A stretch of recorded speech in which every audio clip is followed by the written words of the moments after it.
Despite the gloomy outlook of the preceding year brought about by the COVID-19 pandemic, the political landscape in Nigeria was full of activities as political gladiators continued to position themselves for the 2023 contest. Our correspondent Benga Ashiru chronicles major political high points of 2021. Emerging from a year almost brought to a halt by the COVID-19 pandemic, that is 2020. Not even the political horizon was spared, casting a gloomy outlook on what lays ahead.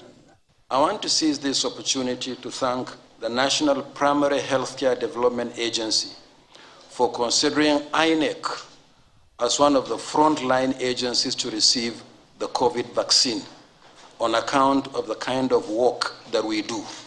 The crystal ball for the political landscape came with much uncertainty, with the major political parties having to contend with the internal crisis.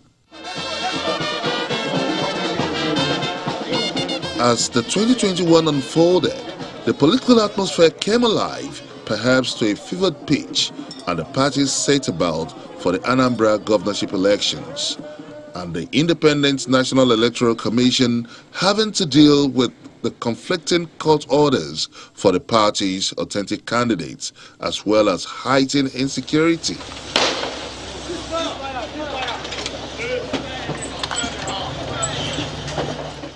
Jude Okeke was the valid acting national chairman of the party.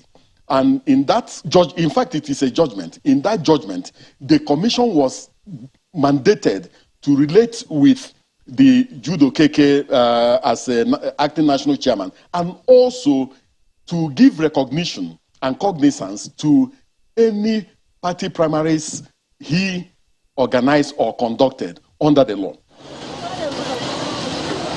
However, after a heated contest and a record low voter turnout, Professor Chukwuma Soludo of the ruling All Progressives Grand Alliance emerged winner.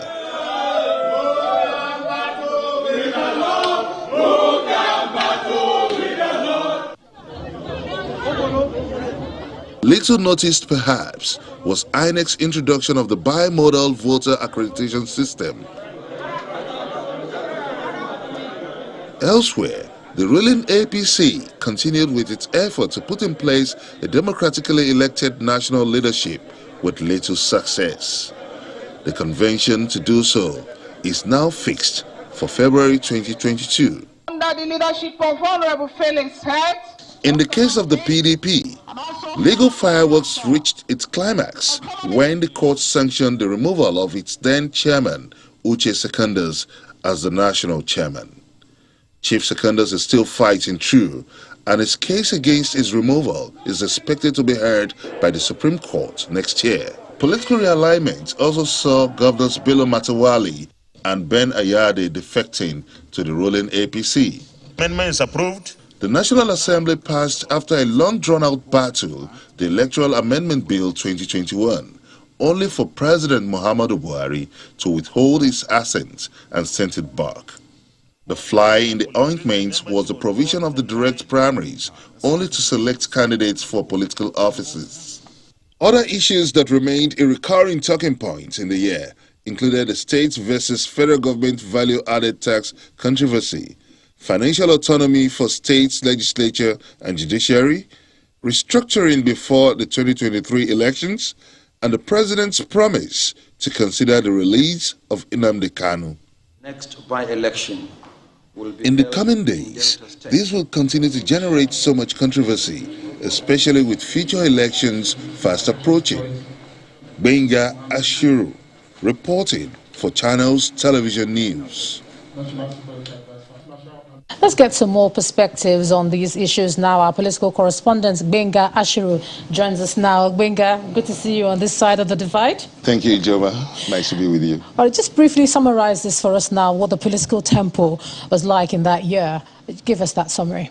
Well, just like the report highlighted, you know, the the year opened with so much anxiety on the possibility of having some of the key political events for that year, COVID-19, which almost brought the entire nation and the entire globe to a halt. But in spite of that, the political climate showed a strong resilience, and we saw the Anambra election in spite of the huge insecurity threat by some separatist group in the southeast. But nevertheless, even the attacks on INEC offices across the southeastern region, we saw INEC forging ahead with the election November 6th this year. And albeit that recorded a record low turnout. One of the reasons is the late production and distribution of the PVCs, and also the novelty of the bimodal voter system. That's the BVAS, and of course, looking into an election year. What was the verdict on the BVAS? Yeah, we all saw what happened in Anambra election, which a lot of political bookmakers felt that was a litmus test for future election. But with the low turnout, that raised, that was a natural concern for many observers of the political landscape in the country. But if you look at the resolutions of the beavers, INEC would continue to use these beavers for future elections, because most of the software issues raised at the election before the Hiela supplementary election in Anambra State were resolved, and we saw an improvement in the functioning of the beavers machine. And if the president could assent to the electoral bill,